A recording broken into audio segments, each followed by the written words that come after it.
Vamos a estar dando inicio a este seminario que nos va a dar la bienvenida nuestra compañera, amiga, secretaria del Instituto Patria, pero eso es lo de menos, es nuestra compañera, nuestra amiga Teresa Parodi, que siempre es un orgullo para nosotros escucharla.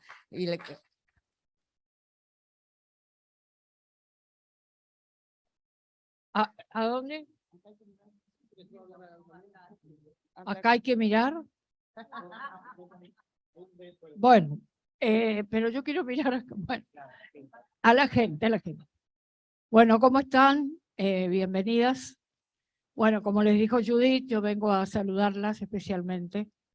Este seminario siempre es muy exitoso. Tiene una tremenda convocatoria desde que existe. Y la verdad es que para el instituto esto es muy importante. Pero además, decirles que lo que ya saben, que soy, en realidad tengo un rol aquí de secretaria, así como dijo Judith, pero nuestra presidenta honoraria es la compañera Cristina.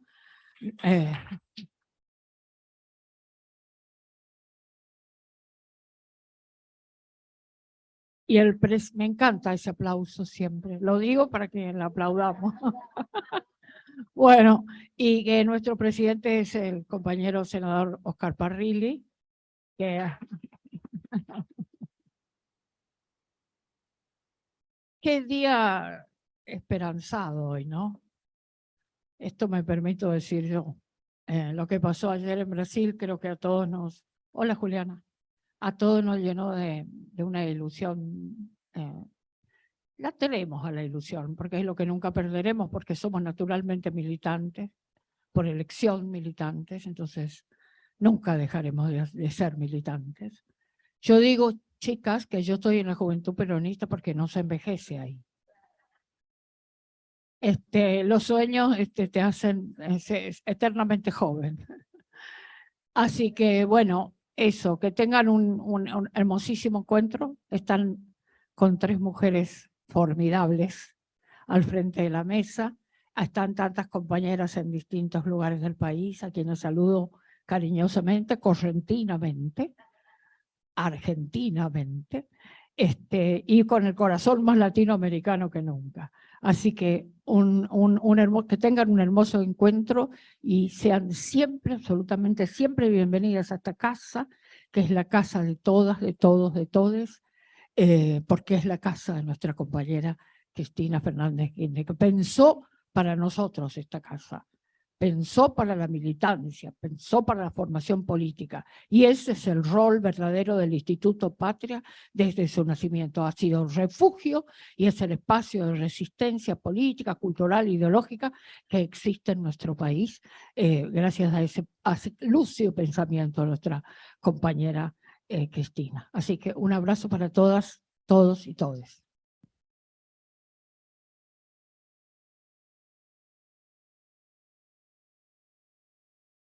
Bueno, muchas gracias, Teresa. Hermoso inicio del seminario. Si empezamos así, vean lo que va a venir al cierre, ojo, que tenemos un gran cierre también. O sea, no se pierdan ninguna de las clases, son nada más que 4, y vamos a exprimirlas a todas nuestras compañeras expositoras que vienen a hacer el debate. Les voy a contar ahora, y de paso ya les digo después cómo va a ser el formato. Ahí estoy como Teresa, que no sé para dónde mirar. Que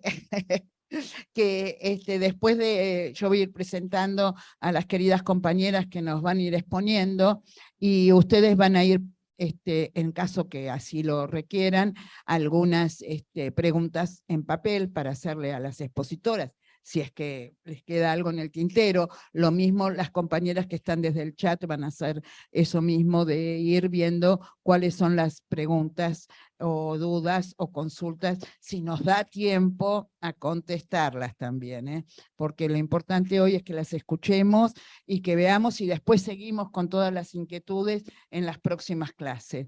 Pero bueno, esto de tenerlas presencial es maravilloso. Así que, sin más, quiero que la compañera Cristina Álvarez Rodríguez, ministra de Gobierno de la provincia de Buenos Aires, y siempre iniciadora de nuestros cursos, porque ella es la referente de esta comisión para nosotras.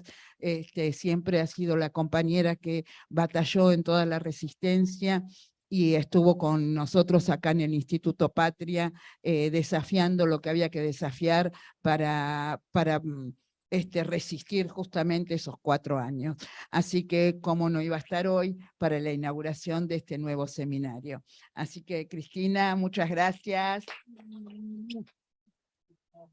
Bueno, lo primero es agradecerle a Judith, porque ella siempre nos da muchos honores a las demás, pero realmente es la verdadera alma mater y convocante, y por otro lado organizadora de esta comisión y corazón de este querido instituto. Un instituto que, como decía la Tere, es casa de Cristina, o sea que es casa de todas nosotras, nosotres, y que nos permite debatir, hablar sobre nuestros temas, traer nuestras inquietudes, nutrirnos, formarnos, y al mismo tiempo tener ese espacio de resistencia permanente, de una resistencia activa, constructiva, de esta querida patria que hoy nos toca gobernar, pero al mismo tiempo que tiene todavía tantos dolores y tantos temas por resolver, pero hoy en particular no podemos avanzar con nuestro seminario sin poner la lupa sobre la inmensa alegría, felicidad y esperanza que nos provoca el enorme triunfo, yo quiero decir una gesta, yo quiero decir esta construcción que el pueblo brasileño ha logrado de volver a dar la oportunidad que nuestro compañero Lula da Silva gobierne Brasil por tercera vez, por esta patria grande que todas, todos nos merecemos. Así que desde aquí, desde esta comisión, yo creo que Brasil claramente le dijo que no al machismo y que no al neoliberalismo y que no a los antiderechos, porque de todas estas cosas es frente, entre otras muchas, centralmente el poder económico y otras cuestiones, el poder mediático, judicial, a lo que se enfrentó nuestro compañero Lula y con lo que mencionó la Lili. Bueno, la verdad que estar sentada acá nada más ni nada menos que entre la enorme historiadora del campo nacional y popular que es Sara, y la inmensa maestra de los feminismos de todas las épocas, no, gorda nunca, gorda sí, de corazón así, que es Dora. Para mí es otro honor enorme, y tenerlas a todas ustedes acá compartiendo esta ronda y a todas las que nos están viendo online. Así que bueno, sencillamente quería hacer esta introducción, es lo que tengo que hacer, y pasar la palabra a mis compañeras y después quedar abiertas al diálogo, a las preguntas, a la interacción, pero no pudiendo contener esta enorme felicidad de Lula, que es esperanza, y de decirlo también acá con mucha honestidad de Cristina, que también es esperanza en el mismo sentido, en la misma construcción. Así que cedemos la palabra. No sé bien quién empieza, creo que empieza Ara, así que Ara, con todo. Gracias, Cristina. Gracias, compañero. Y bueno, qué bueno que estemos en presencial, ¿no? Yo estaba harta. Pero bueno, y también feliz, ¿no? Por lo de Brasil. Ayer estaba solo en mi casa y cuando veía eso cantaba, canta, miña gente, deixa tristeza pra lá. Canta auto, canta forte, que a vida vai melhorar. Y a vida vai melhorar, esperemos.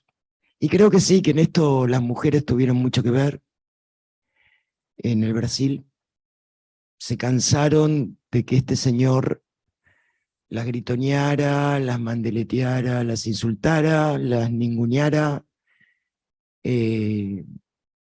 lo cual también nos muestra que estos seminarios, además de la cuestión de la formación y todo lo demás, también es un lugar de juntarnos, porque también a nosotras nos va a tocar la lucha, nos está tocando ya, pero el año que viene, para contrarrestar a las derechas, y creo que esto le está tocando a las mujeres de todo el mundo, ¿no?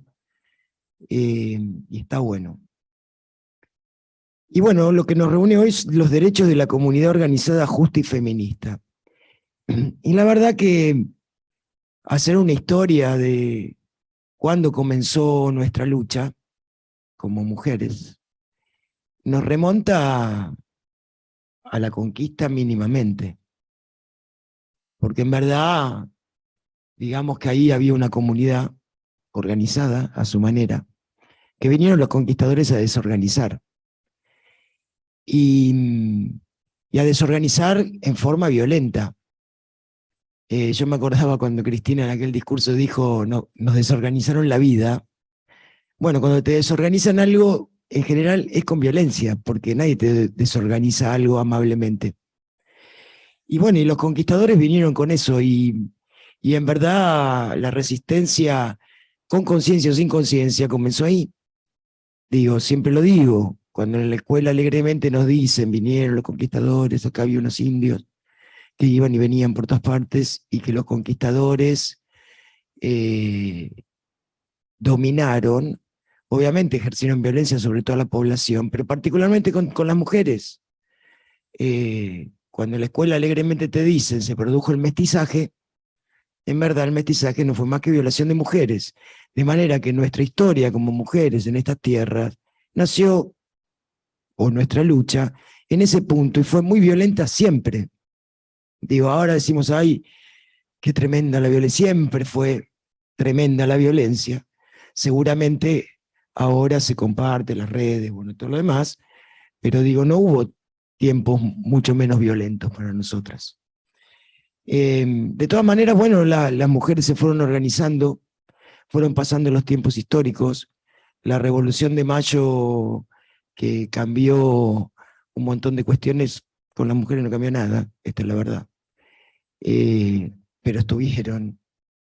Pero la verdad es esa, digo, porque el patriarcado que se instaló, básicamente el patriarcado occidental y cristiano, como lo conocemos hoy, fue el inicio ahí, en la conquista, y continuó, y los revolucionarios, bueno, tomaron muchas de esas pautas para empezar, bueno, lo que hicieron sí los conquistadores, las mujeres las privatizaron al ámbito doméstico, entre otras cosas porque tenían que garantizar la herencia, que también, y porque además, digamos, de una vez, cuando los conquistadores llegaron, vinieron a instalar el incipiente capitalismo, capitalismo que tiene pautas que se mantienen hasta ahora y que con el neoliberalismo se fueron actualizando y hasta cruelizando, si es que existiera esa palabra.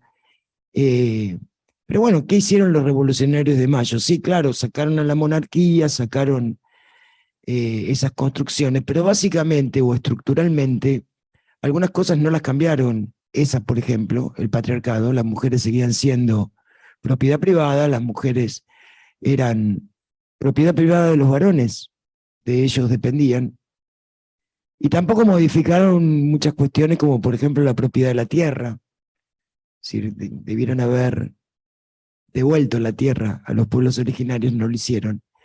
Y entonces esas tierras que habían sido usurpadas por los conquistadores después fueron usurpados por las distintas estructuras y estamentos que llegaron a estas tierras. Yo pensaba, cuando fue este episodio tremendo de las mujeres mapuches, ¿no?, que las trajeron aquí desde Bariloche, qué crueldad. Pero bueno, es eso es. Defendían la tierra, que no les fue devuelta cuando debieron haberles devuelto, y siguen estando en una estructura patriarcal que les parece natural y normal trasladarla a miles de kilómetros. Es más, busqué porque me desesperé, y dije, no, yo no puedo creer que todavía sigamos en esos estadios, y encontré una nota de, ya ni me acuerdo el diario, pero 1885, recién terminada la mal llamada conquista del desierto, donde el diario decía cómo las familias indígenas voluntariamente, entre comillas, venían y entonces las traían a Buenos Aires y entonces las separaban a las madres de los hijos y Y el diario decía, entonces lo que tendría que ser celebratorio de la incorporación de estos bárbaros a la civilización, termina siendo triste porque no se toleran los llantos de las mujeres que no quieren que les saquen sus hijos. Bueno, digo, evidentemente en los tiempos históricos siempre las mujeres estuvimos, claro que no nos incorporaron al relato, porque escribían la historia estos señores tan patriarcales como los de la revolución y tan patriarcales como los conquistadores. Y se produce un hito. Yo sé que lo que voy a nombrar ahora no les va a gustar, porque cada vez que digo esto, me quieren menos, pero es la verdad. Hasta que llegó un señor que se le ocurrió que las mujeres podíamos ser maestras. Y ese señor fue Sarmiento, lo siento, con perdón.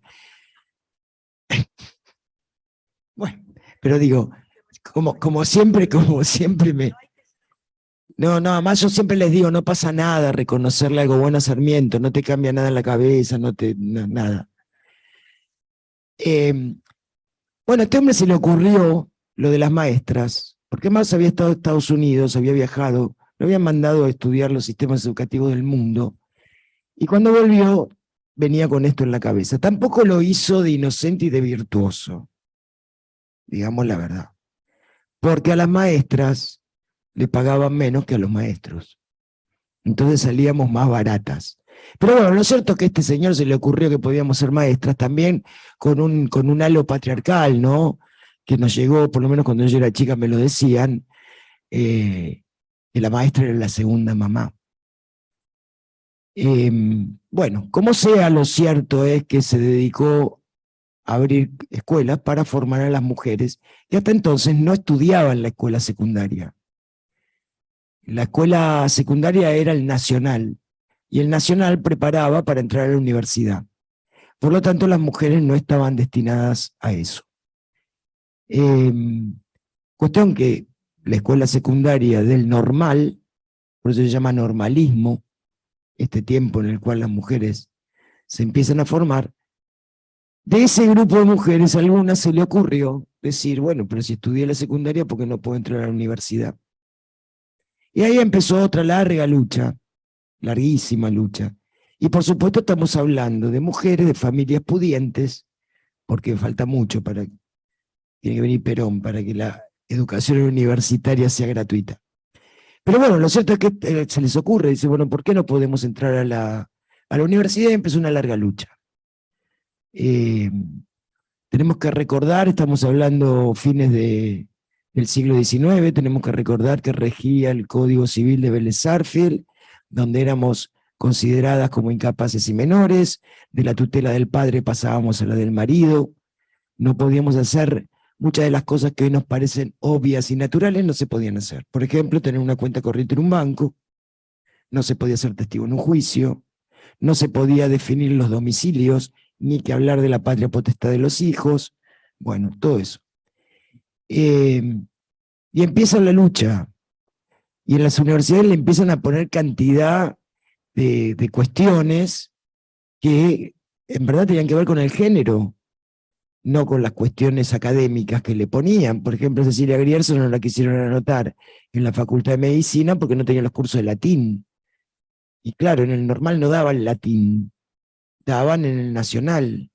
Bueno, ahí Cecilia con una carta que es conmovedora, porque con la paciencia que tiene, hoy le revolveríamos algo al señor en la cabeza, si nos dijeron una pavada de ese estilo, con la paciencia que ella le explica que si bien la ley no prohíbe entrar a las universidades, a la universidad, las cuestiones sociales a veces pesan más que la ley, bla, bla, bla. Bueno, cuestión que la pobre tuvo que hacerse todos los cursos de latín para que recién así poder ser aceptada de forma regular.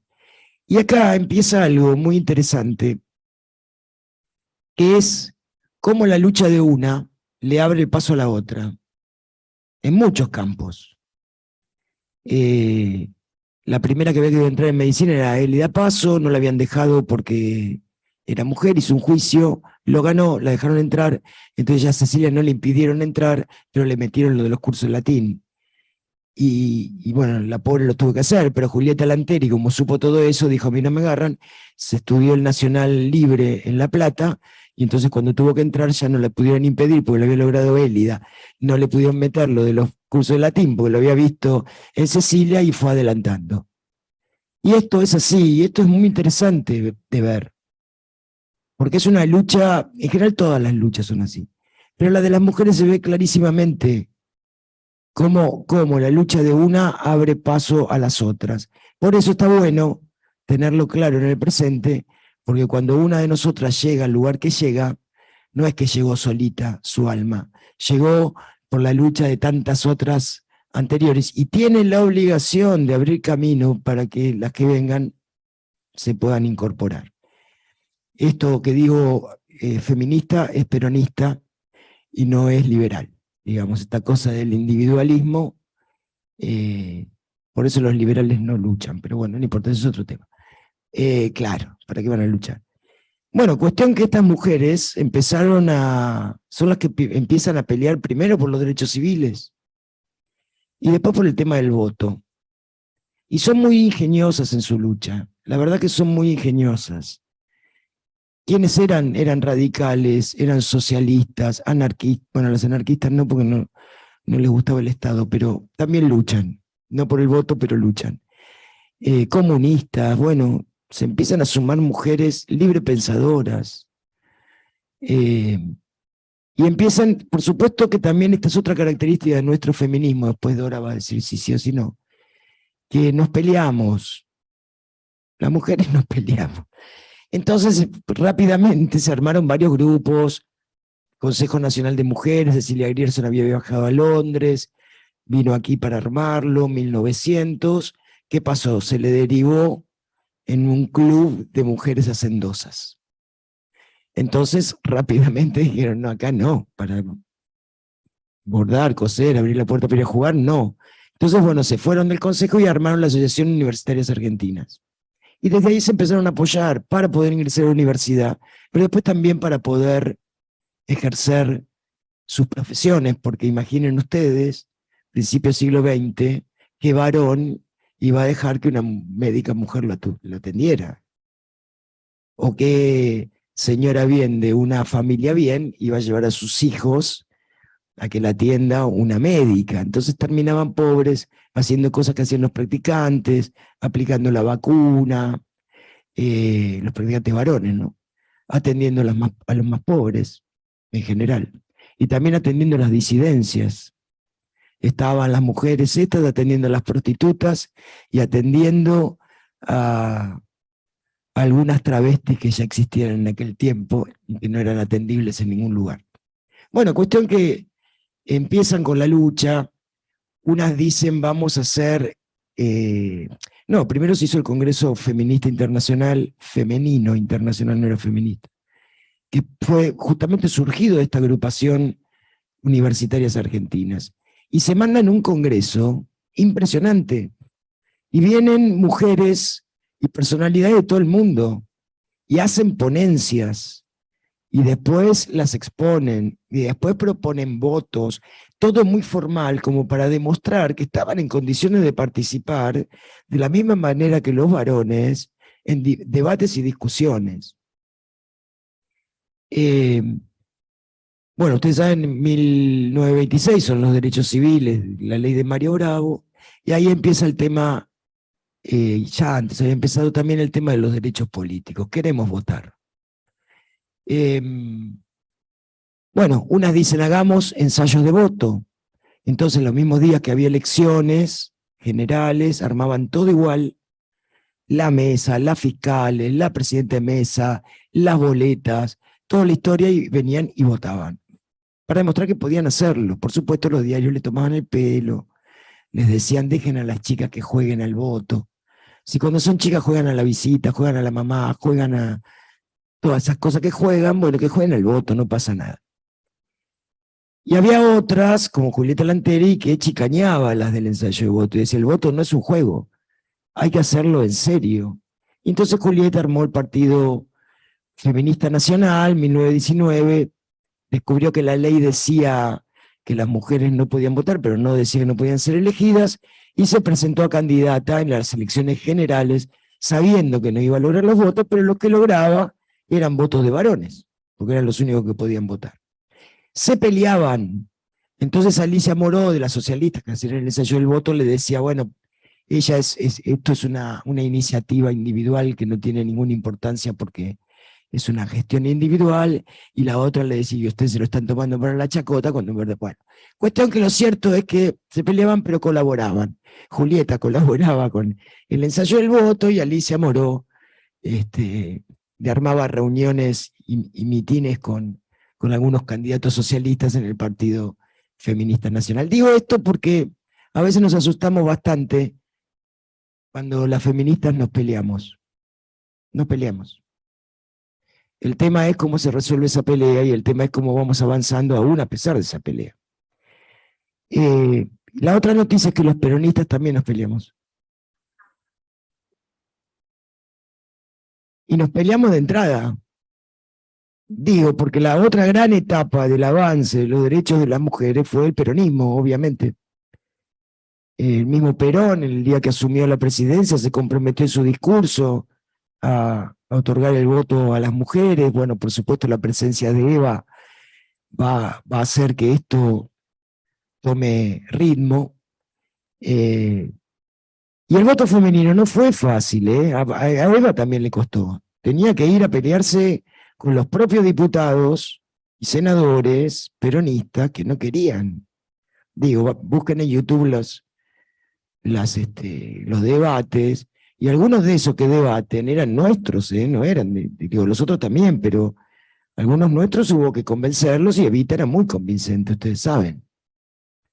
Pero le valió tener que ir a pelearla en el Congreso y a presionar para que el voto para que se vote esa ley y la ley 13.010 finalmente surgiera. Y ahí le pasa a Eva lo que nos suele pasar a las peronistas, que vas a ámbitos feministas y te dicen no puedes ser peronista y feminista. Y vos le decís, yo puedo, siempre pude. ¿Por qué esto? Y también esto va unido al cuestionamiento de muchos feminismos que dicen que Evita no fue feminista porque en verdad lo que hizo fue corroborar a las mujeres en nuestro rol doméstico, bla, bla, bla, bla, bla, bla, bla.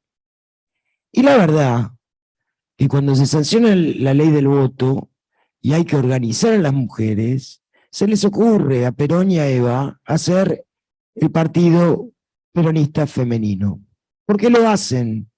Primero porque las mujeres no tenían la práctica política de los varones y se las iban a comer en sándwich. Pero además, porque Eva tiene una convicción y una claridad que impresiona cuando dice, no quiero que las mujeres repitan la mala política de los varones. Y cuando describe la mala política de los varones, dice, aquella que entre tabas y empanadas, en los comités, deciden todo a espaldas del pueblo. Y entonces, digo, clarísima. Es más, busquen el discurso, creo que está en la página del Patria. El discurso en el aula. Bueno, el discurso de Evita cuando inauguró el Partido Peronista Femenino 26 de julio de 1949. Es impresionante. Les dice eso, que no quiere que repitan la mala política. Les dice además que tienen dos misiones, una es trabajar por la unidad. ¿Por qué les dice trabajar por la unidad? Porque se estaban peleando ya. En cuanto el peronismo nació, que era una gran bolsa de gatos, donde se juntaron radicales, disidentes, venía gente de conservadores, venían socialistas, venían laboristas, venían, qué sé yo, independientes, venían de todas partes. Imagínense esa bolsa de gatos. El primer bloque de diputados fue un castigo. El pobre Guardo, que era el presidente del bloque, no sabía qué hacer para juntar, y obviamente que las disputas de poder también. Piensen que esto era antes de la Constitución no había reelección. Imagínense que en cuanto ganaron ellos estaban disputando a ver quién lo iba a continuar, como suele suceder. Entonces Eva les dice, trabajen por la unidad. Es responsabilidad de ustedes trabajar por la unidad. Y también les dice, custodien la doctrina. Y esto es muy importante.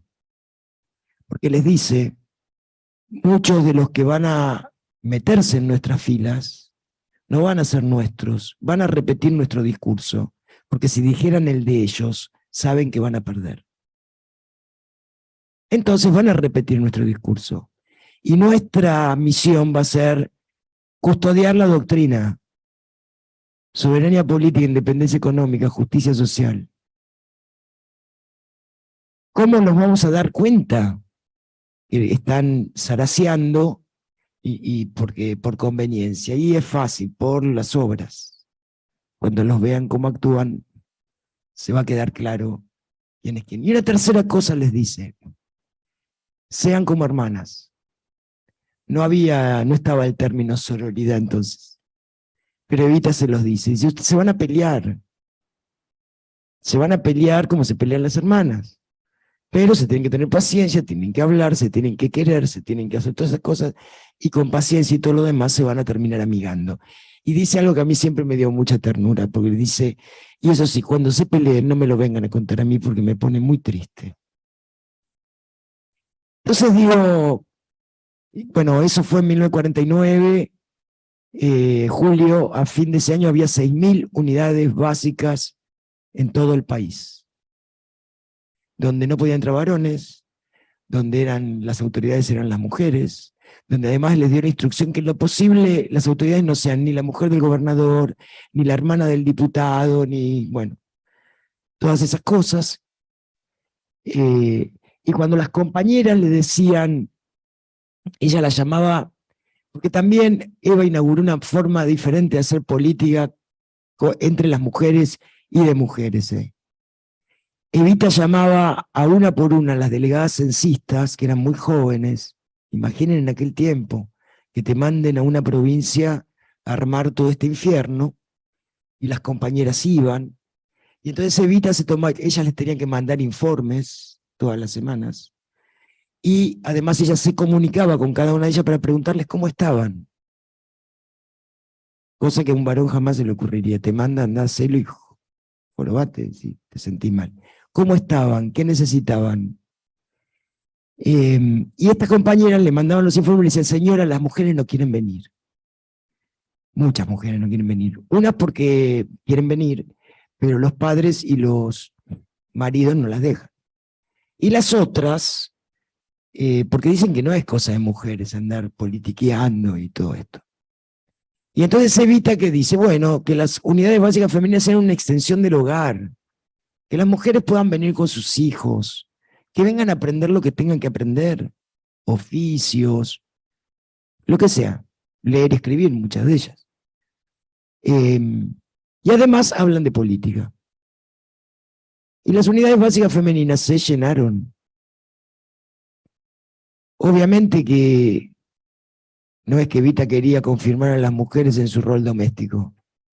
Utilizó una estrategia muy inteligente para lograr que las mujeres salieran de sus casas, fueran a las unidades básicas, se hicieran peronistas y después votaran.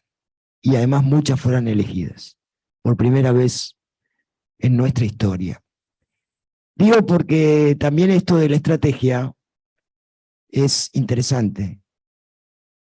A veces es preferible. ¿Qué es eso? La cola de un chancho me hizo. Es la cola de un chancho.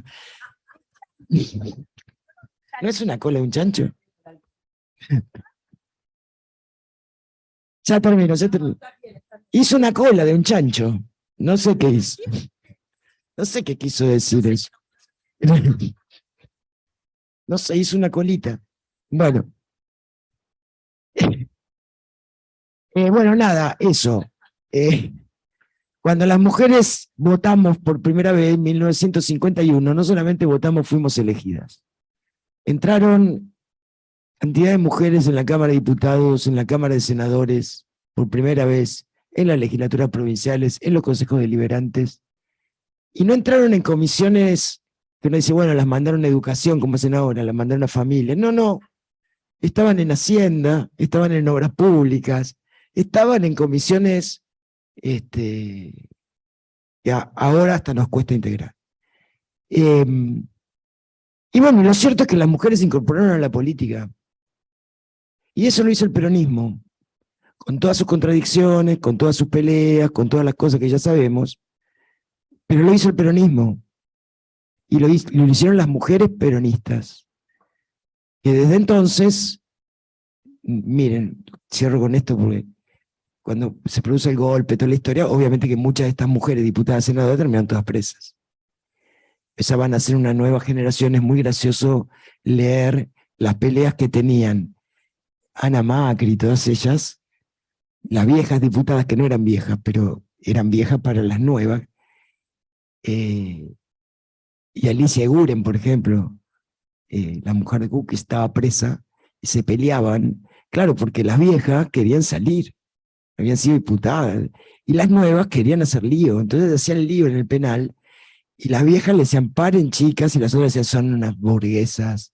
Bueno, digo, porque además también está la cosa generacional, ¿no?, que fue pasando. Pero cierro con esto. Cuando se produce el golpe, obviamente las mujeres, y los varones también, diputados que llevan presos, acusados de traición a la patria, digo, cualquier coincidencia con el presente no es pura casualidad, y la acusaban de traición a la patria porque decían que habían votado las leyes que el Ejecutivo les mandaba. Imagínate. Bueno, muchas de ellas presas, bueno, Perón al exilio, la resistencia, toda la historia. Entonces Perón designa a John William Cook como representante. Y ahí está la famosa correspondencia Perón-Cook, que son 2 tomos, que son muy interesantes de leer y demás.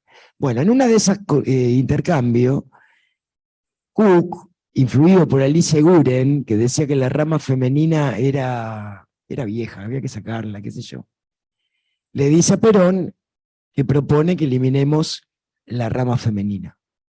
Y Perón, en una carta larguísima, le dice, mire, Cook, yo sé lo que le digo, no se meta con las mujeres.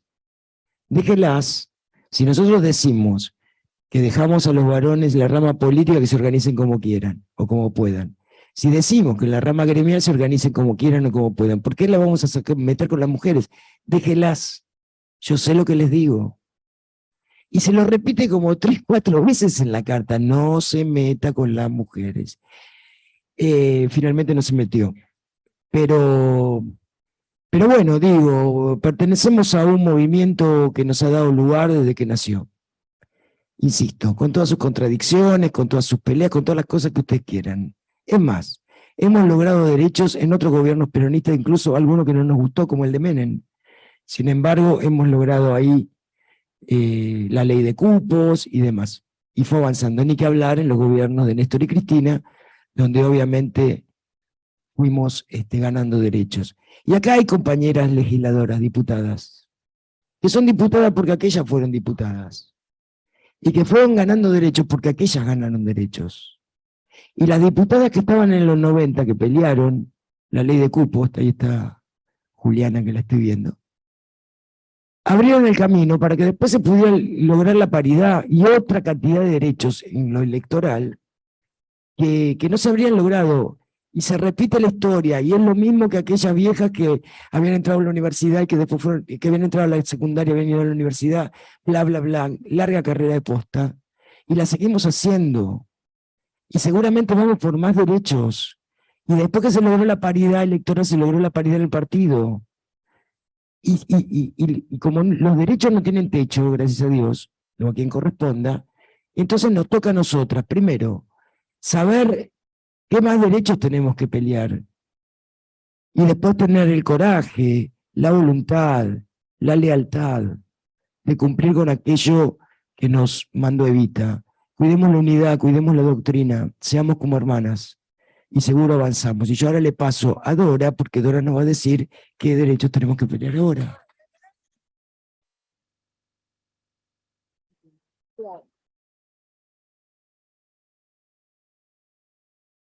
Gracias, Sara, pero en honor a las compañeras que están participando también en remoto, quiero decirte que no solo ratifican tus dichos, sino que suman datos de las mujeres en la época del 30, en esto, eso me parece sumamente interesante.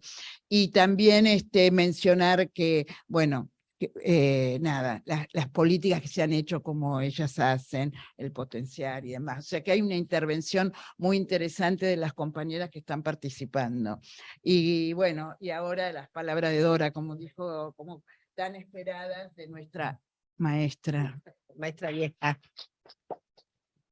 Bueno, muchísimas gracias a la Patria Querida, al Instituto Patria.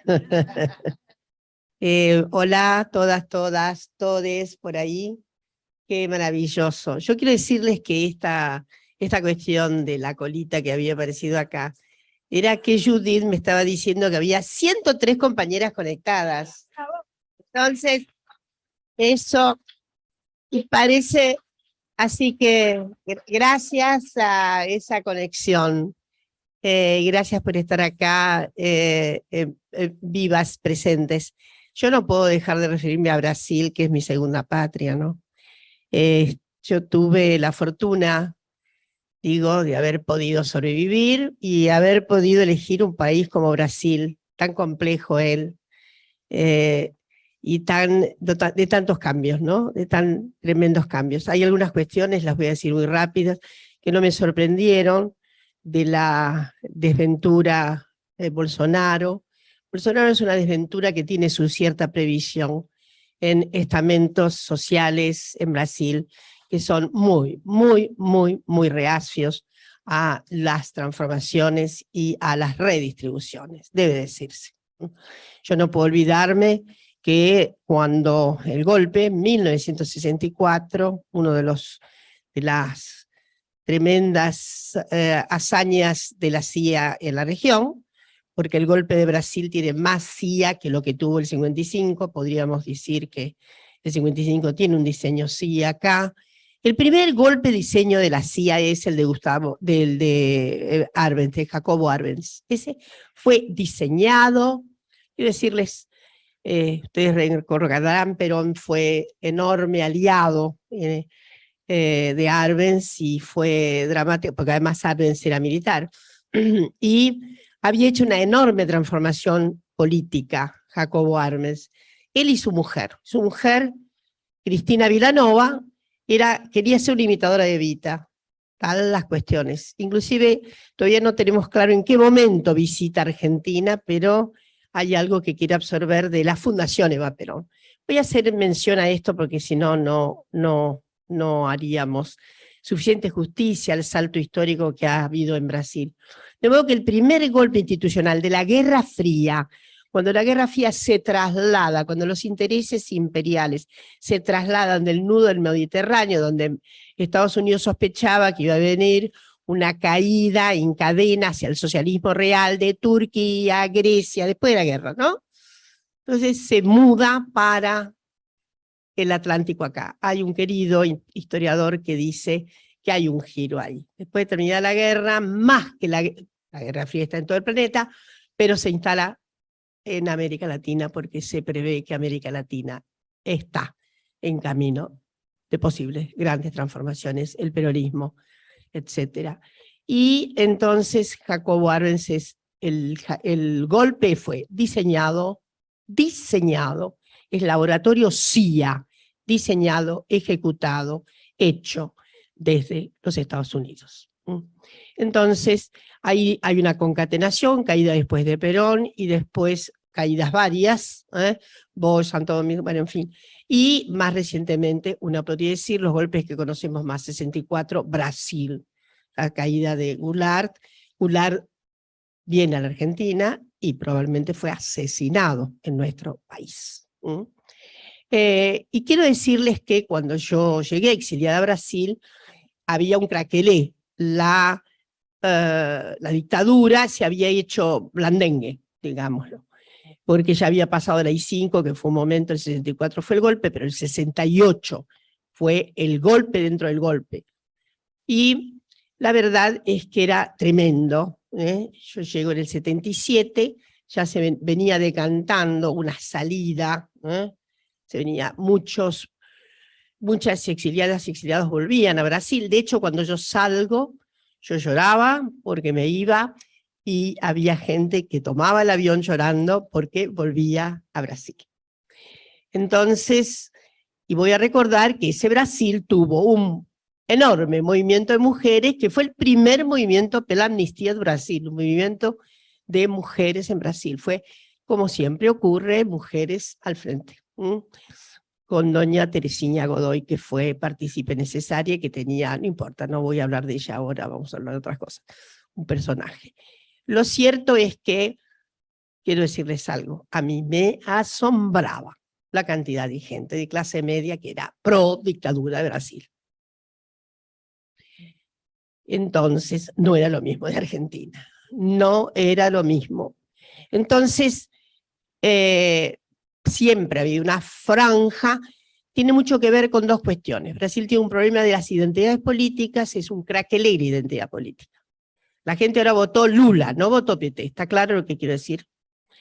Entonces, esos partidos fueron inventados también recientemente. Los partidos políticos de Brasil se inventan como partidos nacionales, los inventa en realidad Getúlio Vargas en 1945.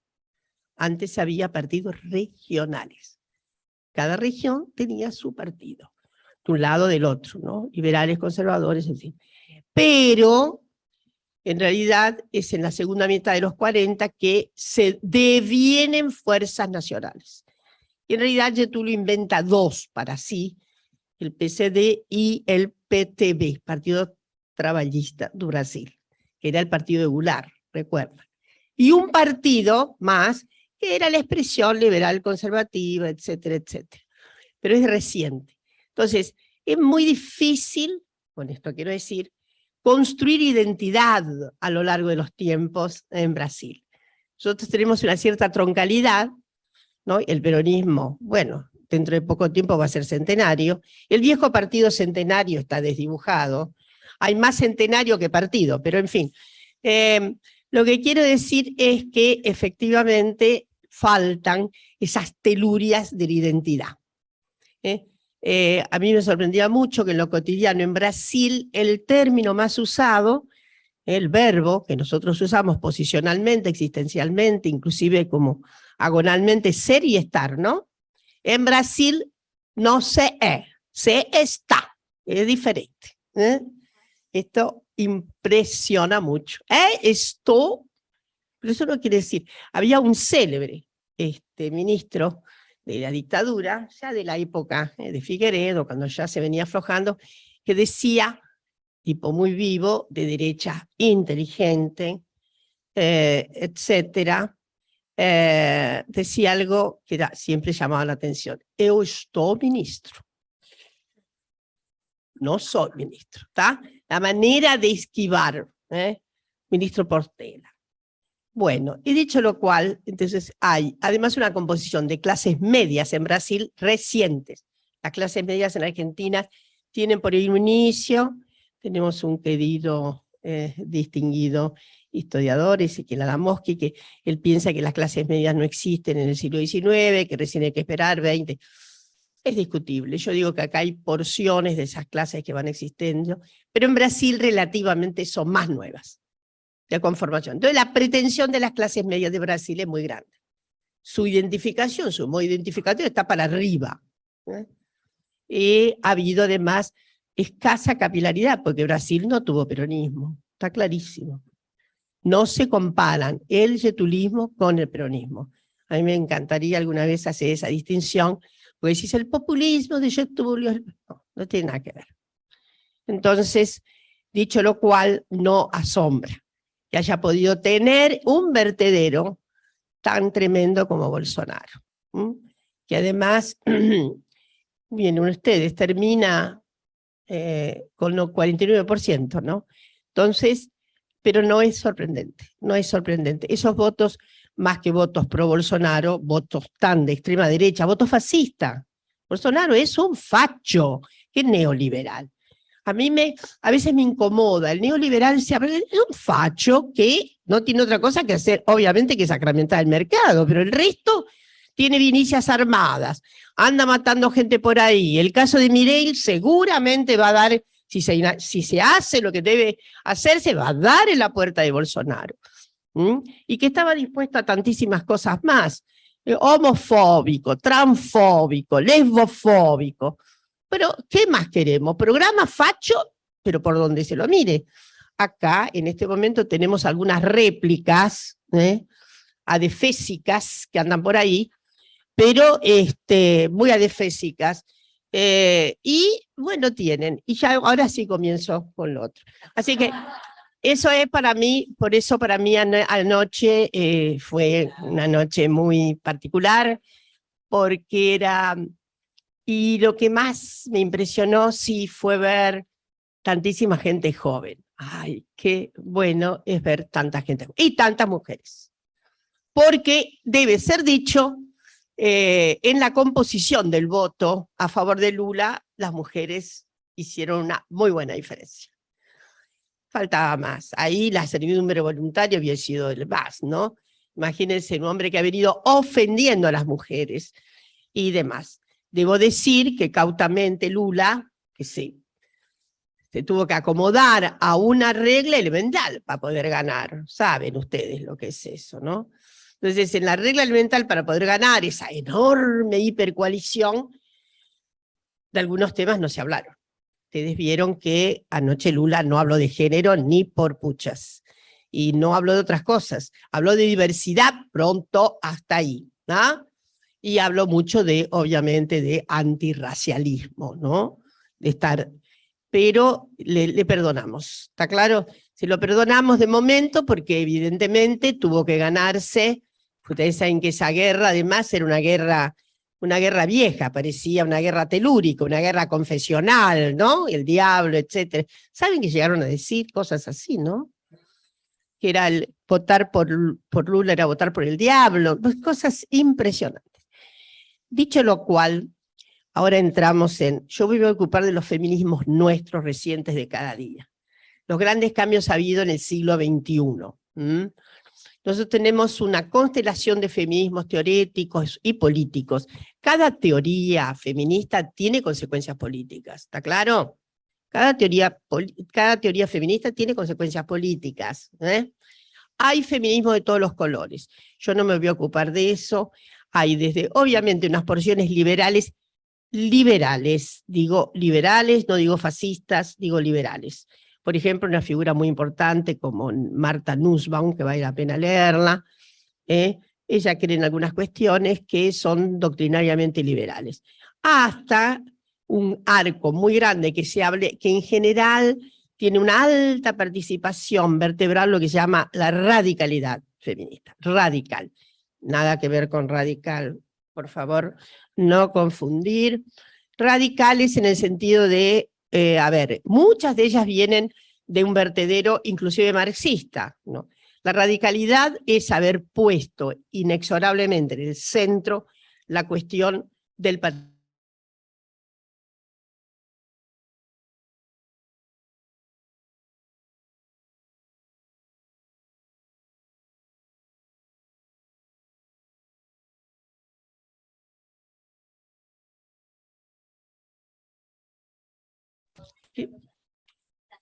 ¿Estamos? ¿Recuperamos el habla? Bien. Bueno, entonces, no, el patriarcado. Entonces ahí hay una vertiente. Ahora yo les voy a decir, se ha puesto muy de moda hace unos años, inclusive una militante norteamericana llamó hace tiempo ya, interseccionalidad. Y ahora lo tomamos como si fuera una gran novedad. Todo es interseccionalidad. Yo les digo que hay cosas viejas que las repetimos de otra manera. La interseccionalidad, ¿qué quiere decir? Que no se puede tratar de nadie, ninguna mujer sobre todo, si no es atravesada por su situación de clase, su situación de raza, sus situaciones. Es imposible. Todas somos iguales, mas no somos iguales. ¿Está? Todas las mujeres tenemos la igualdad general de que estamos sometidas al patriarcado, que hacemos lo que podemos para sacarnos, etcétera, etcétera, pero en realidad somos diferentes, felizmente. No hay una óntica, mujer, está la mujer en una percha colgada, todos los días nos vemos y decimos, que... No, somos muchas. Y eso lo decía una gran teórica, Rosy Braidotti, en su idea muy bonita, ella es una radical también, pero apostó a una cuestión muy bonita que se llama feminismo nomádico, nómades. Tenemos nomadismos, somos un haz de mujeres, ¿está? Como un varón es un haz de varones. Hay mujeres, una mujer tiene dentro de sí muchas mujeres.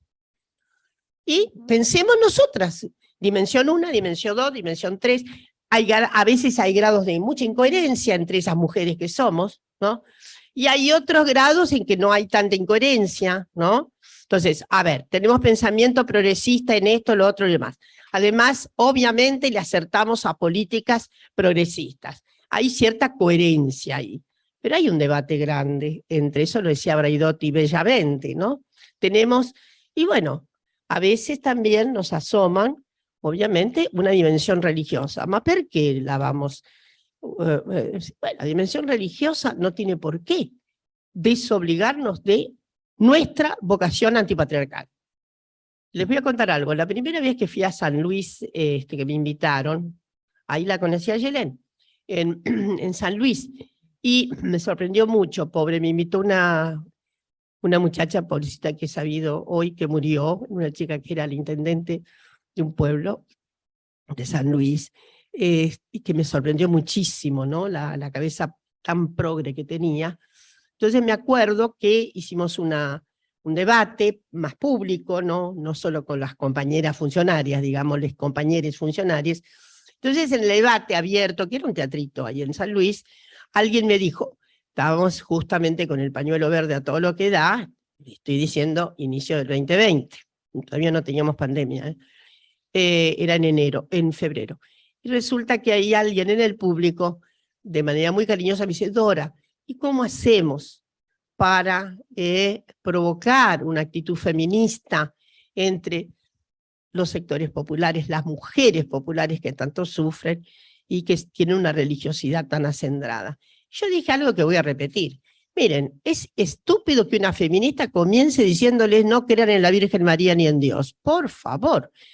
Yo comienzo por eso, en todo caso, y digo, la Virgen María no nos quiere ver sometidas, punto 1. 2.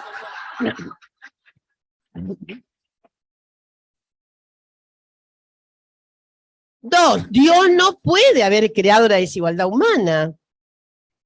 3. Ahí comienzo a conversar sobre la existencia de algo que Dios no puede perdonar, semejante injusticia social, etcétera, etcétera. Y menos la Virgen María, que además, etcétera. Entonces, dentro de las jaranas y tal, le dije, bueno, ustedes hacen todo eso, y después que la Virgen las ayude. Entonces, listo, porque esto tiene muchísimo que ver a veces con ciertos compromisos, que hay sí, algunas feministas muy telúricamente laicizadas pueden comenzar por ahí. Por ahí las compañeras que tienen el renglón más activo del feminismo materialista histórico, las feministas marxistas, que en todo caso han tenido grandes discusiones con Marx y compañía, ojo, no es así nomás, ¿no? Y que ahí hay trabajos muy bellos, ¿no? Sobre todo el empeño que tuvieron en descubrir 2 campos para nuestra discusión. El campo de la vida doméstica como contrapartida inexorable del capitalismo. El capitalismo, dicen muchas de ellas, no podría andar sin la retaguardia doméstica, al punto que no me acuerdo si es Firestone, no era Firestone, no importa, decía que el sistema de cuidados doméstico es un verdadero modo de producción. Tan modo de producción como el otro, pero desde una posición marxista. Entonces, y la otra, el mercado laboral.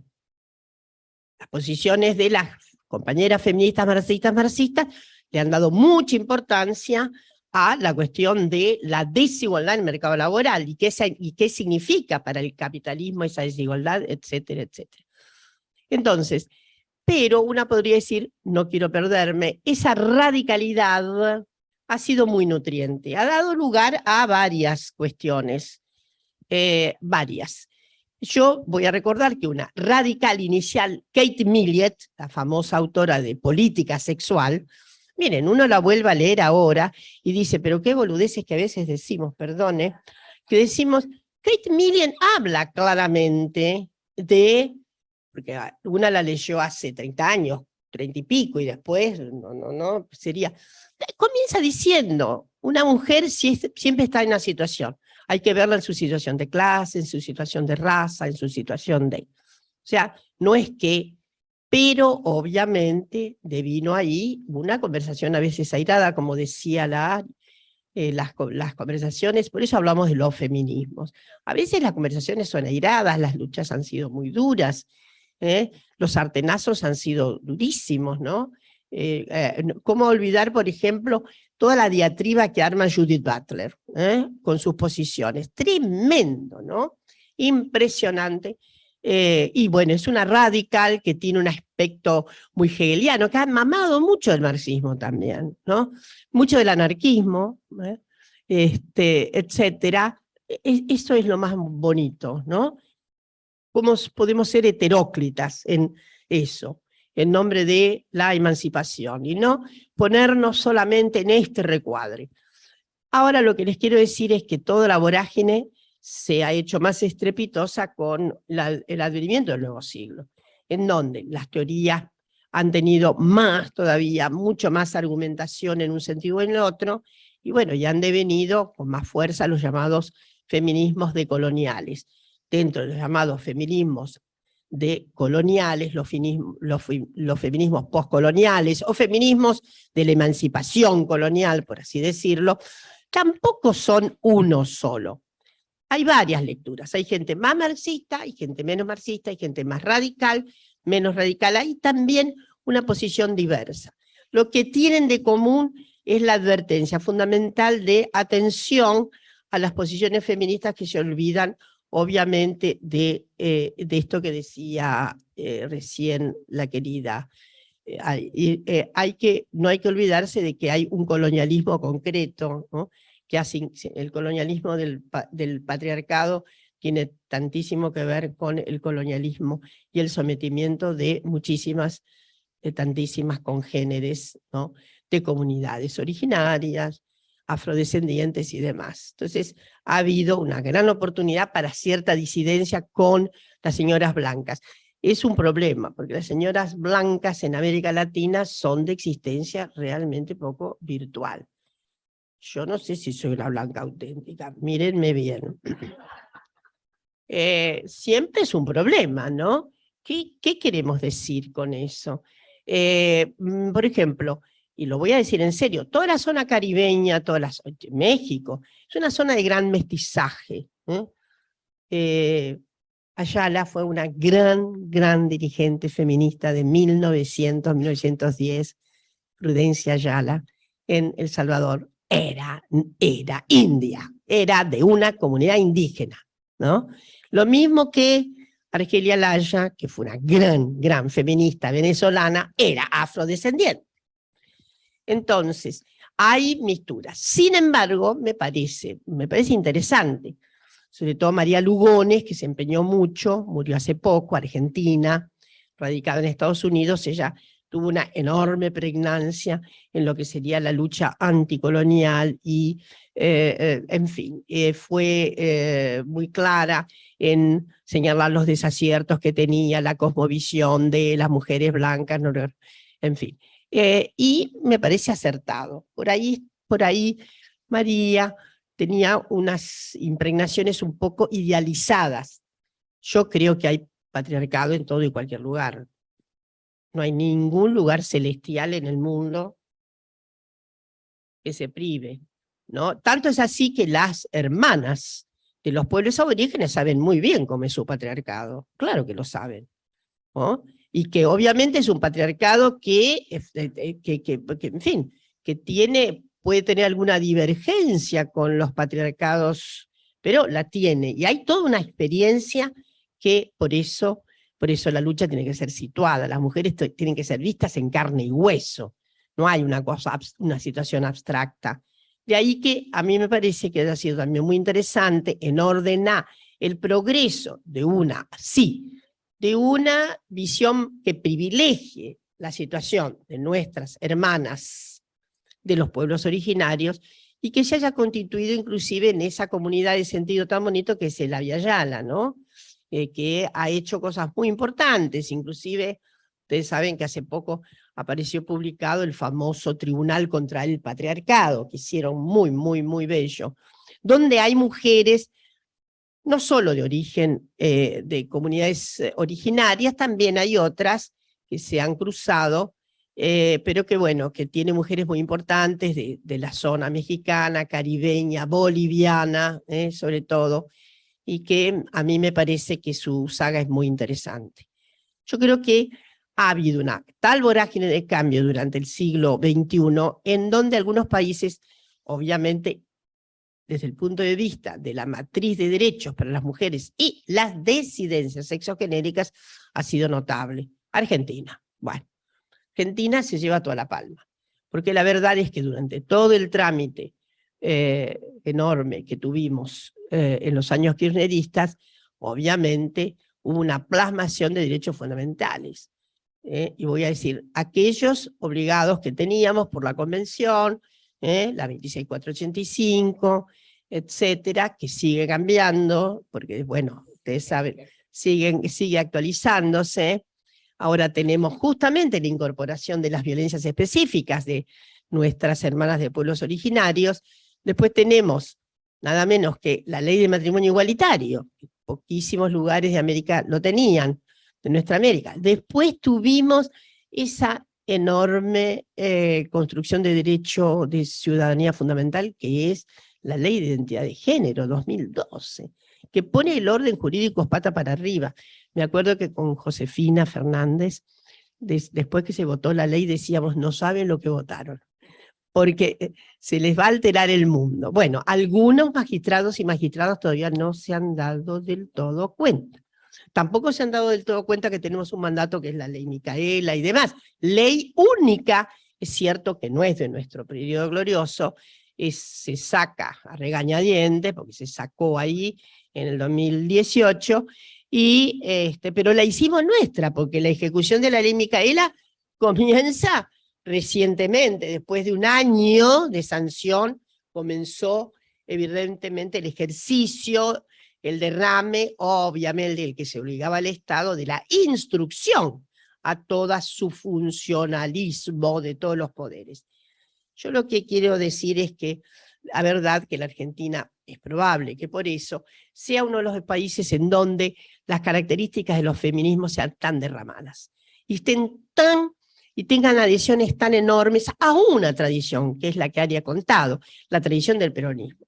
Es cierto, en nuestro país las socialistas fueron tal vez las primeras, las librepensadoras, tal que comentó Are, pero una expresión consecuente de feminismo práctico, sin tal vez la letra fina teorética feminista, la pone el peronismo, clarísimamente. Entonces, esto es así, no se puede discutir. Discutir si Evita es feminista o no es feminista es tan ridículo, me parece, porque ella es una feminista empírica, y listo. No la necesitamos una teorética ahí al frente de la cuestión. Miren, quien es capaz de decir la vida por Perón en vez de la vida por mi marido es ya impresionante, ¿no? Entonces, yo creo que ahí ese es el punto nodal en el que nos colocamos con relación a Evita. Evita, por supuesto, en La razón de mi vida, yo lo analicé alguna vez, tiene varias páginas en las que no tiene la comunión de sentido, pero además las feministas no la querían. Hay 3 feministas que la quisieron, de las cuales se ha ocupado mi querida Donna Gay, en reconocer las 3 feministas que acertaron con el peronismo. El resto corría por cuenta, ya saben, de atmósfera vituperable de lo que era el peronismo. Entonces, he ahí una tradición. Esa tradición de la representación de las mujeres en la vida política es impresionante, ¿no? La necesaria. Cuando devino la ley de cupo, acá está Juliana y demás que tiene tantísimo que ver, una piensa en el especial esfuerzo hecho por el peronismo, por las peronistas, pero las que estaban más desesperadas eran las radicales, que nunca habían conseguido el reconocimiento. Nunca habían reconocido, nunca, siempre hubo mujeres radicales, pero anda, cantáselo, ¿no? Impresionante. Y voy a decir algo, 51, primer momento del voto, los radicales no llevan una sola mujer en sus listas, ni una demuestra, ni una. Los socialistas estuvieron un poquito más generosos, pusieron 2. Una de ellas era una tía mía, así que miren si conozco bien la historia esa, ¿no? Pusieron 2 mujeres en la capital, una era una tía mía. Entonces, ¿qué quiere decirles? Esto es una tradición muy imperativa, que viene del fondo. Una no es que crea en las tradiciones per se. Dice algo, así como una dice, no es que toda circunstancia actualiza lo viejo, no es eso es una mala historiografía. Las circunstancias cambian, los contextos cambian, lo que quiere decir que hay una cierta hebra que se retoma, y que efectivamente se retoma y le hace sentido. Así como he dicho, en Brasil hay una tendencia de las clases medias a ser conservadoras, jorobadas, discriminantes, etcétera, etcétera. No digo todas son así y siempre va a ser así. Lo que digo es, bueno, ahí hay un estándar viejo, que posiciona a esos grupos, como posiciona, vienen de abajo, pero su inscripción identitaria está allá arriba.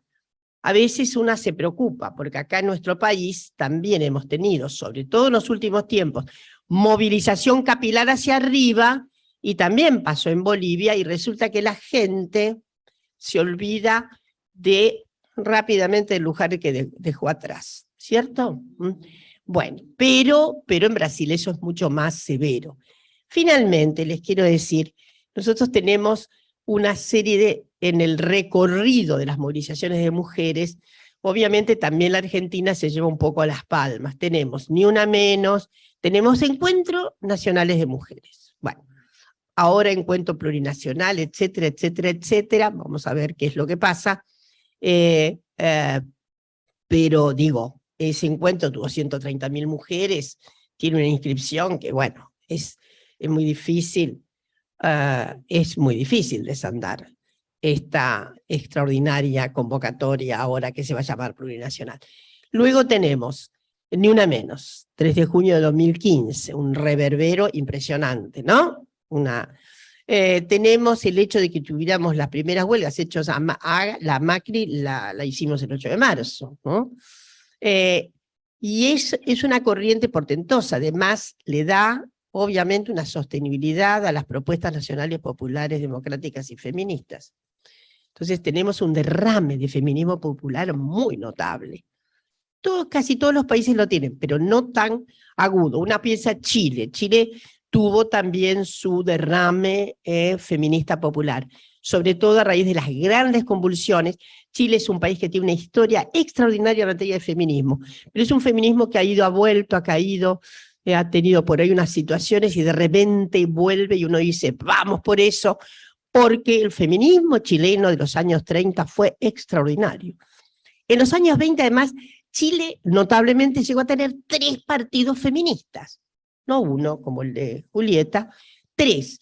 Tuvo un grupo que hizo el partido feminista, duró un poquito, otro grupo y además era un grupo medio conservativo que tenía su rama de mujeres que era casi los 20, Entonces, en diferentes momentos de los 20. Después, en los años 30, el MEMCH, el Movimiento de Mujeres Chilenas, que fue notable, gran precursor de derechos, tenía una publicación donde se hablaba de la necesidad del aborto para los sectores populares, por ejemplo. No estaba en el programa, no confundir, no era programa. Pero, en fin. Entonces, es ahí porque de repente uno dice, ven, vuelve, hay un hilo. El mayo del 18, del 2018 en Chile fue notable. Eran las jóvenes generaciones, pero ustedes saben que tomaron todas las universidades, ¿no? Y de ahí derivan movilizaciones muy impactantes. Y una podría decir también Colombia. Colombia tiene una saga importantísima de movilización de mujeres en el siglo nuestro a propósito de la paz.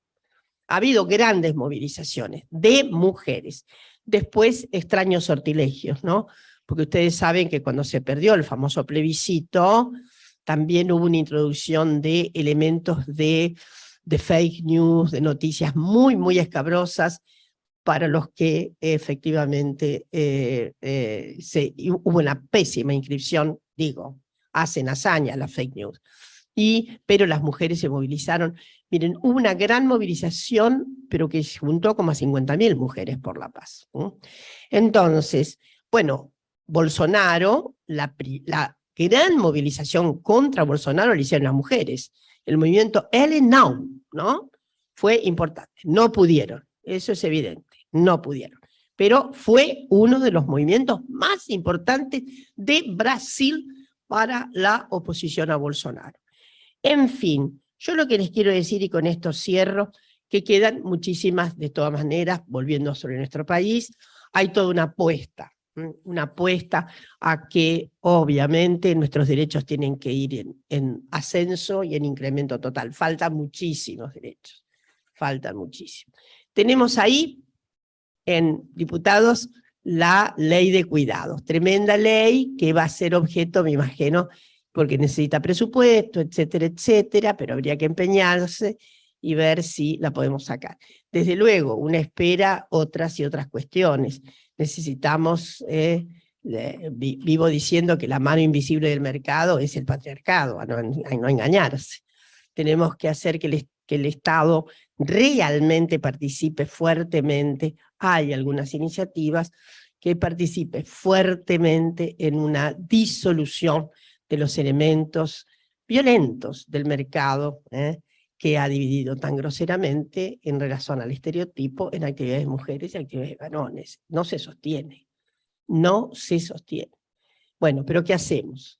Tenemos que tener incentivos a las jóvenes para ayudarlas en su vocación. Tenemos que tener becas para que las vocaciones juveniles de chicas que quieren ser astronautas, como me dijo una niñita cuando estaba dando a través de plataformas, miren, la cosa más increíble, con esto voy a cerrar, que una niñita, me invitan del normal número 1, curso de aplicación, hablar de ESI, relaciones de género, cosa más difícil en la vida no me ocurrió.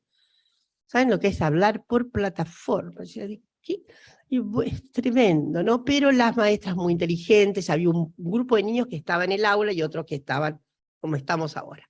Era en la situación B. Entonces, y ahí yo comienzo a decirlos, padre, ¿qué pasaría si uno de ustedes, niños,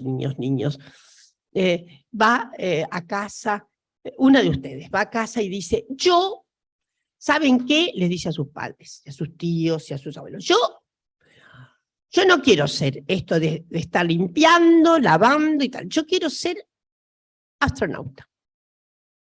Quiero ser astronauta y voy a estudiar para ser astronauta.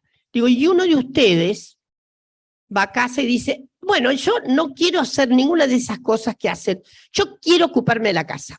A mí me encanta cocinar, yo quiero hacer las compras, yo quiero ocuparme de la casa, eso me interesa mucho, me gusta cocinar. Claro. Entonces, ¿cuáles serían las respuestas? ¿Cómo sería? Y hay una nena, el cuadradito, Sabrina se llamaba. Entonces inmediatamente le doy la palabra, porque esa iba a ilustrar mucho más que yo. Tal lo que ocurrió. Yo Dora, 8 años, yo quiero ser astronauta y voy a aprender a ser astronauta y además voy a ser la primera mujer que llegue a Marte. ¿Se imaginan? Esa criatura realizó toda la clase de ese día y yo les invito a decir, necesitamos que en nuestro país las mujeres podamos llegar a Marte. Gracias.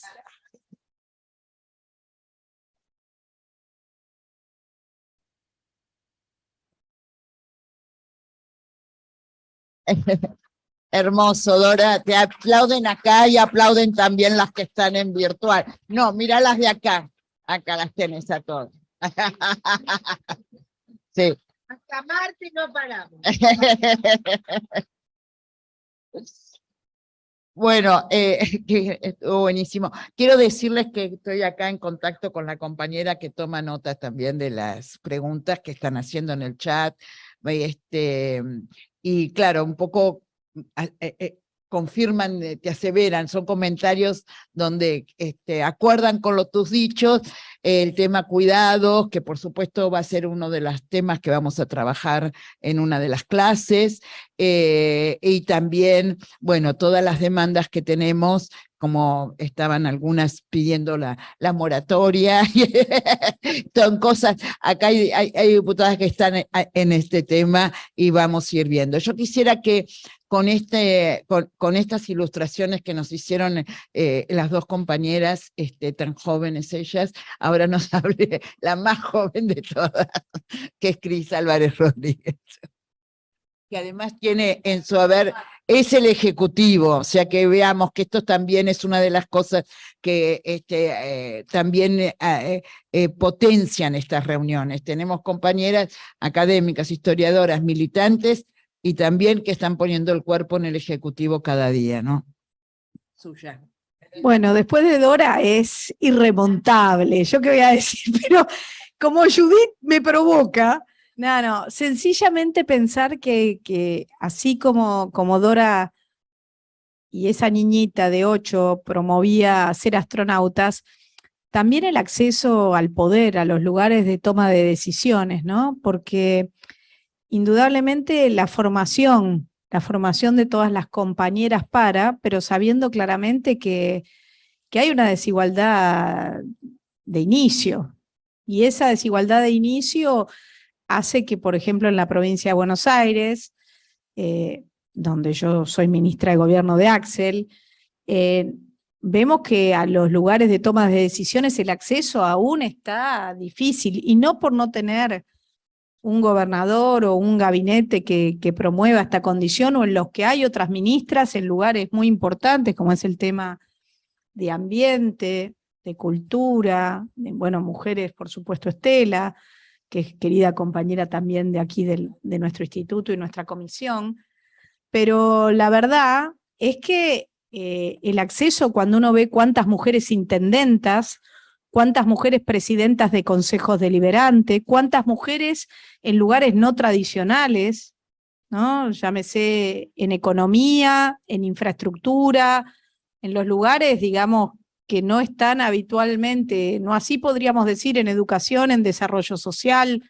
Bueno, esa discusión de cómo acceder al poder, de cómo potenciar, que nosotros lo hemos hecho con las mujeres concejalas de la provincia, nosotros tenemos y trabajamos mucho con las mujeres concejalas en pos de que éstas vayan promocionando y en el acceso y la construcción de nuevos espacios de poder y liderazgo para las compañeras, es un tema que en todos los encuentros de mujeres de la provincia, hemos hecho un encuentro muy importante hace muy poco que cerramos en Mar del Plata, esas voces se escuchan con esos techos que son difíciles de perforar, por más que la participación de las compañeras es multitudinaria, impresionante, con mucha vocación, con mucha actividad. Así que ese es un tema que dejo como una inquietud y como una construcción permanente que nos aboca a todas en esa tarea, ¿no? En esto también que decía Ara al comienzo, no solo de quienes llegamos a algunos lugares de responsabilidad, sino en la responsabilidad que lleguemos, de que lleguemos todas, más allá de que cada una de nosotras intenta representar y no olvidar de cómo llegamos y para qué estamos en esos lugares, ¿no? Y después el otro tema que quiero traer acá a la mesa es un tema, también uno lo ve con las gobernadoras, ¿no? Yo les mando desde aquí nuestro cariño enorme a Alicia, a nuestra querida Alicia.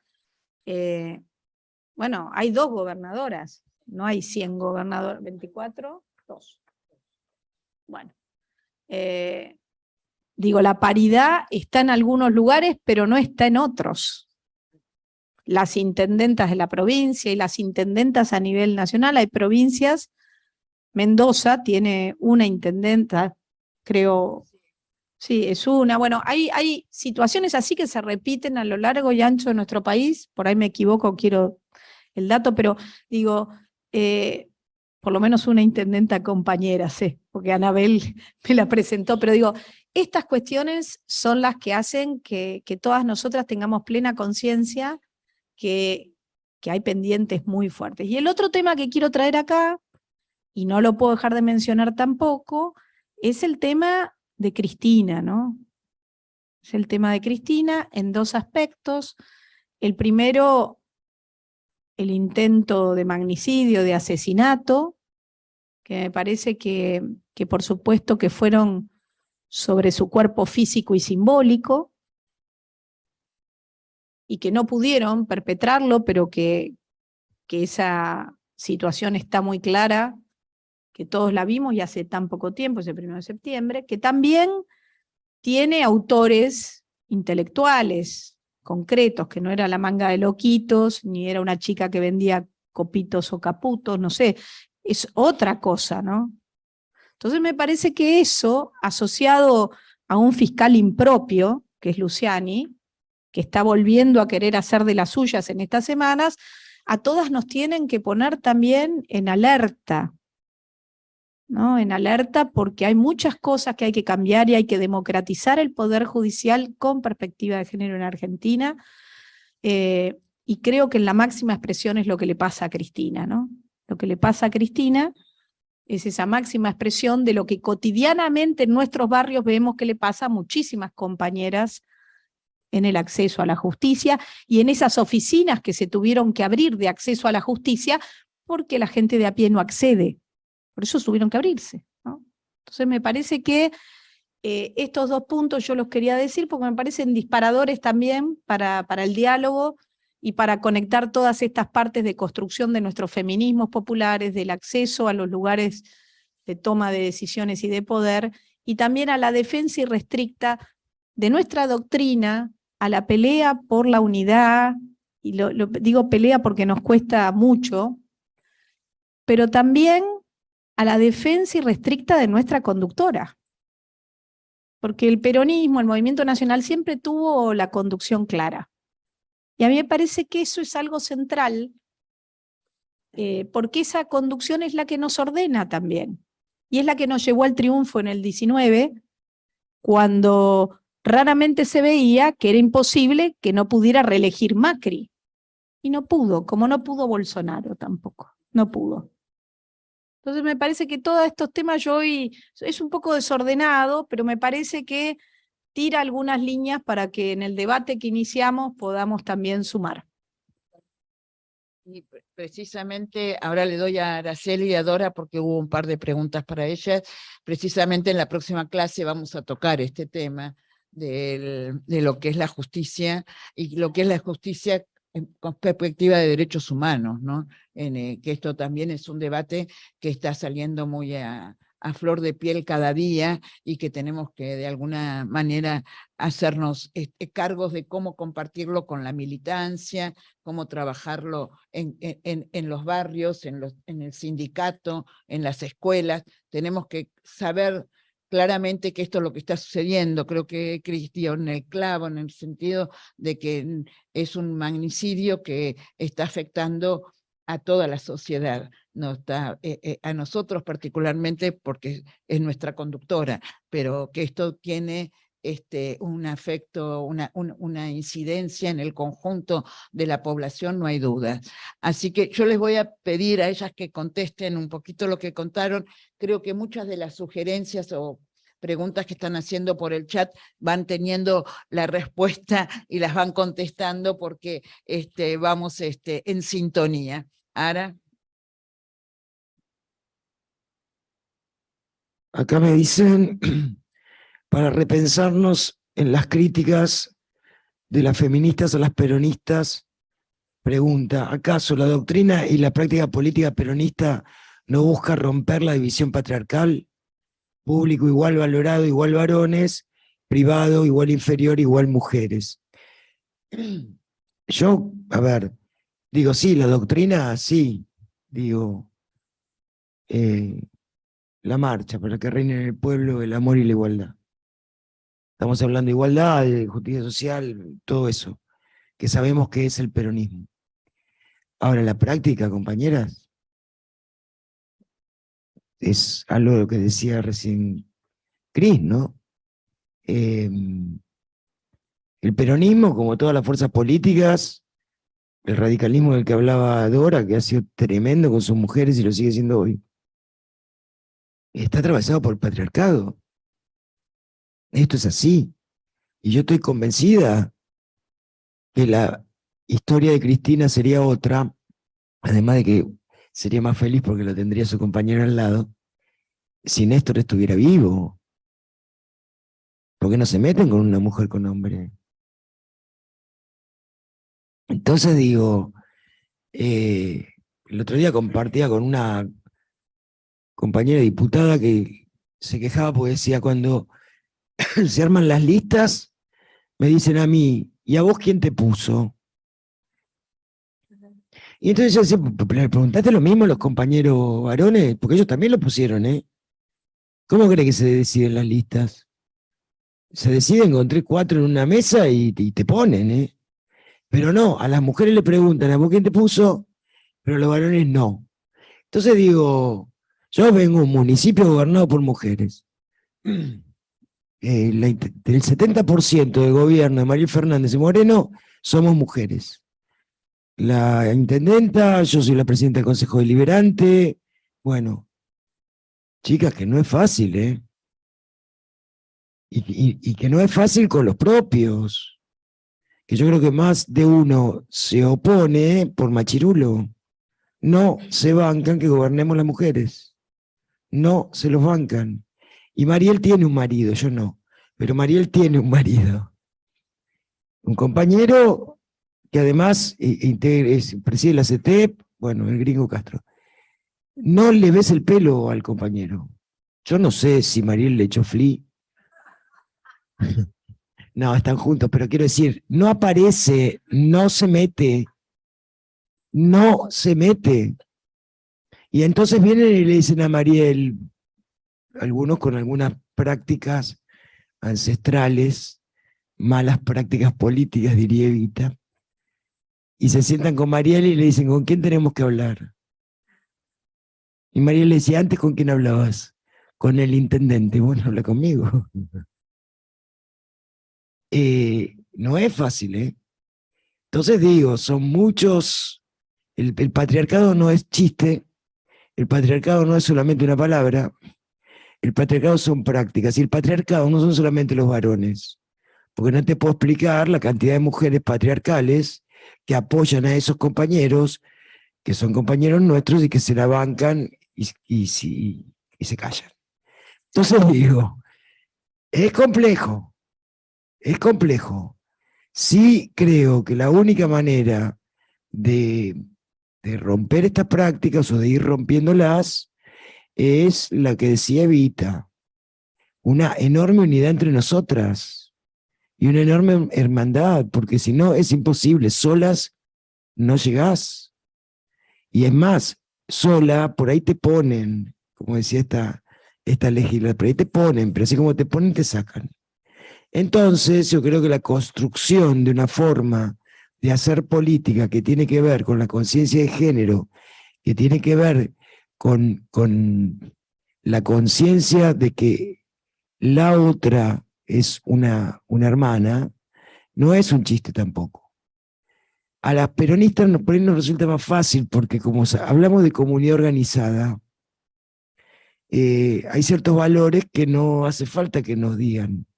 No nos van a venir a hablar nosotros de solidaridad, no nos van a venir a hablar nosotros de justicia social, bueno.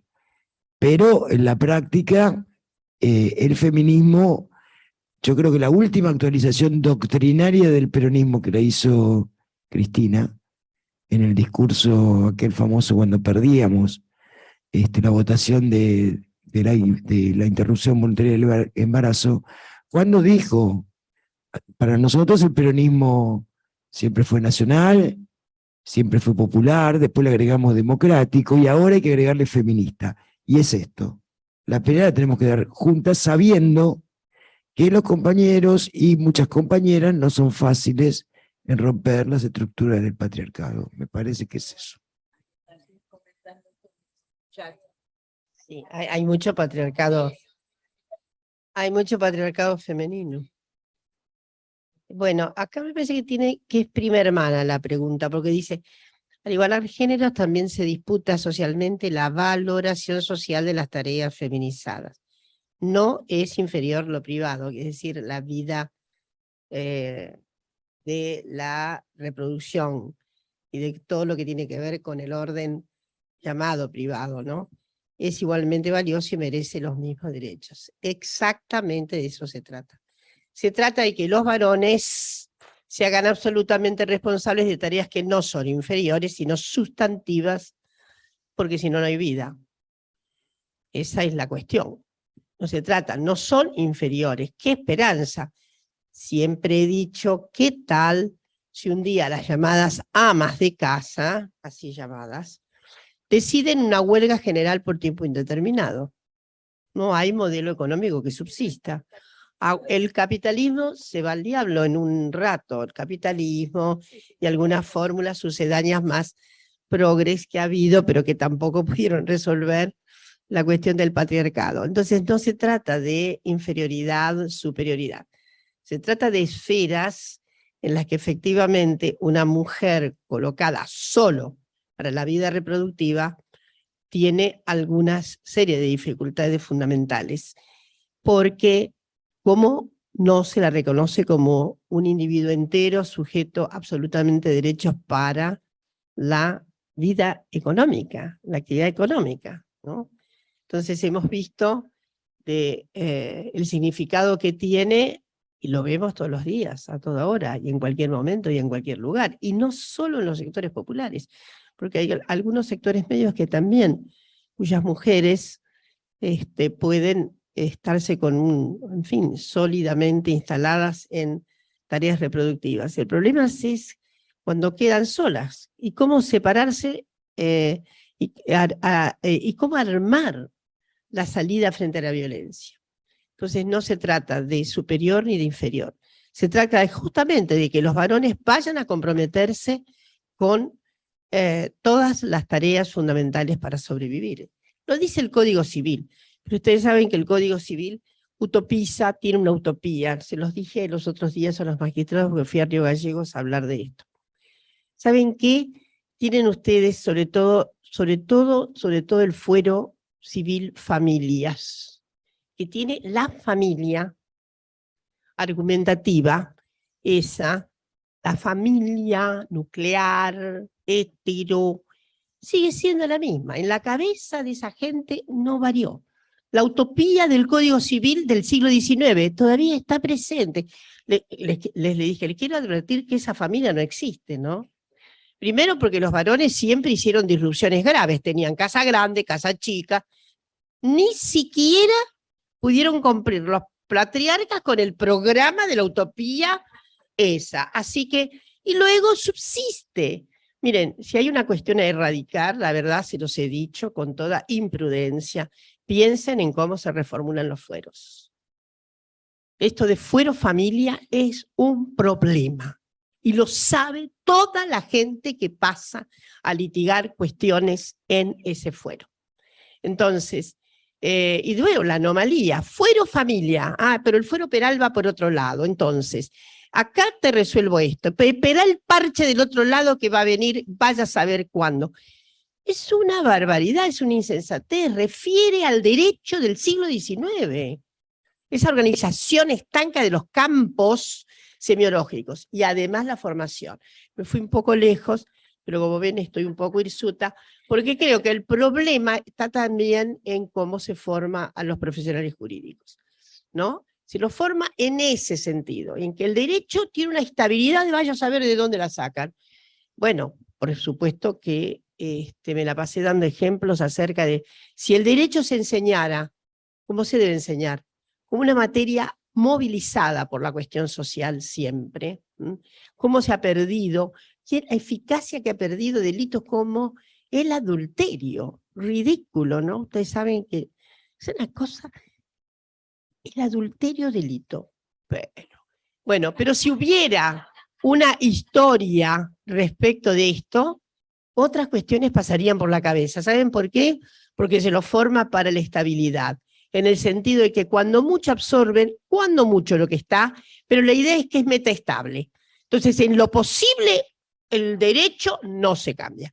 Bueno, esta es la cuestión. Pero bueno, ahí está introducida en la reforma del Código Civil que hay corresponsabilidad para nada menos que el ejercicio fundamental sin el cual no somos nada. Cómo comemos, cómo hacemos la comida, cómo hacemos las compras, etcétera, cuando se puede, ¿no? Porque hay mucha gente que no puede hacer compras. Pero en fin, lo que digo, no, querida compañera, no hay inferior ni superior. Hay esferas que están evidentemente, y una abrumadoramente solo para las mujeres, obviamente hace de esas mujeres una circunstante que no tiene completud de derechos. Y al tipo que usufructa el otro lado, lo hace desentendido olímpicamente de algo que es absolutamente significativo para nuestras vidas. ¿Cómo hacemos para sobrevivir en la vida?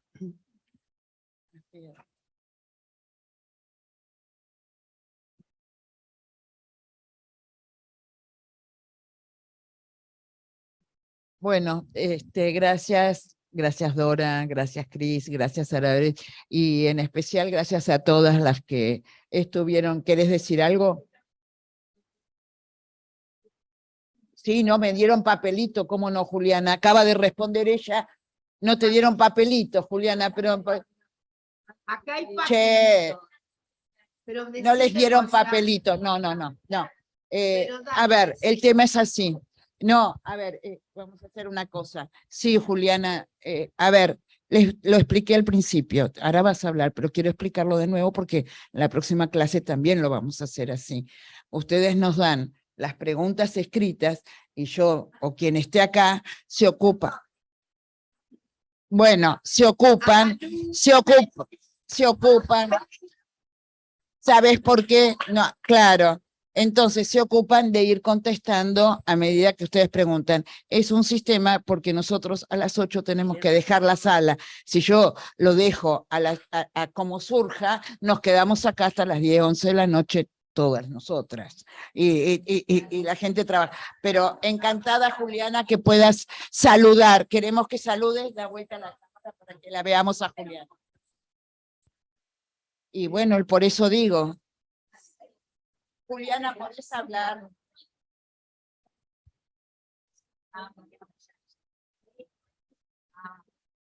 No importa demasiado, pero cuando hablaba Dora y Dora, por supuesto, Araceli, que me encantaron las dos conversaciones de las compañeras, solo quería agregar para las que nos están escuchando la importancia de lo que se pudo lograr en la Constitución Nacional en la Reforma del 94, a partir, después de la ley de cupos, de la incorporación de 80 compañeras, muchas de ellas peronistas, porque tanto el artículo 37, que es bueno que las compañeras que nos están escuchando lo miren, como el inciso 22 del 75, y sobre todo la cláusula transitoria número 2, donde se dice que no se puede retroceder. Cuando hicimos la ley de cupos, yo recuerdo que yo fui a ver a un jurista a ver si podía darnos soporte para que esta ley no fuera inconstitucional.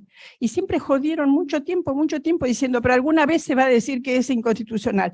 Y todo lo que se pudo hacer litigando, ¿no es cierto?, para que se aplicara la ley, demostró que siempre está esta cosa de que no es constitucional porque compromete el principio de igualdad. Entonces a mí me parece que es importante que todas las compañeras lo sepan, porque no solo tuvimos la paridad, sino que al estar incluido, y eso se le ocurrió a las compañeras que fueron constituyentes, yo no lo fui, agregar esto de que no se puede volver atrás, porque en esto que planteaba también Cristina, de todo lo que nos falta para hacer esto, ya sé que no se puede ser intendente por la ley de paridad, pero ir incorporando mujeres, me parece que eso nos reasegura que por lo menos de eso no se vuelve atrás. Y la otra pequeña cosita en relación a lo que también planteaba Dora, es que al principio nosotras cuando nos preguntaba el periodismo, pero ¿y ustedes cuando vayan a la Cámara van a querer estar o van a poder estar en las comisiones importantes? Un poco lo tocaste.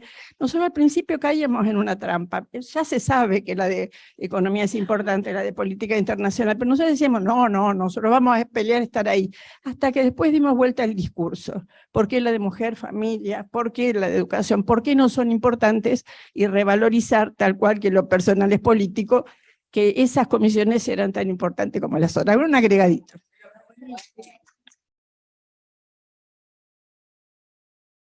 Muchas gracias, Juliana, muy importante.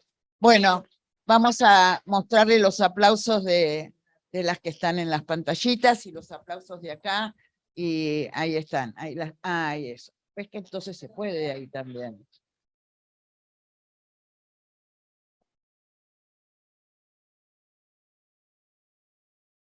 Bueno, muchas gracias, que saluden. Quiero decirles a las que quedaron acá con comentarios que todos estos comentarios son registrados, se toman en cuenta las compañeras que están allí para las próximas charlas y para tenerlas nosotras a quienes tengamos que transmitirles sus inquietudes. Así que por hoy las vamos a dejar y nos vemos el próximo lunes a las 17:30 se abre la aula y a las 18:15 arrancamos con las panelistas.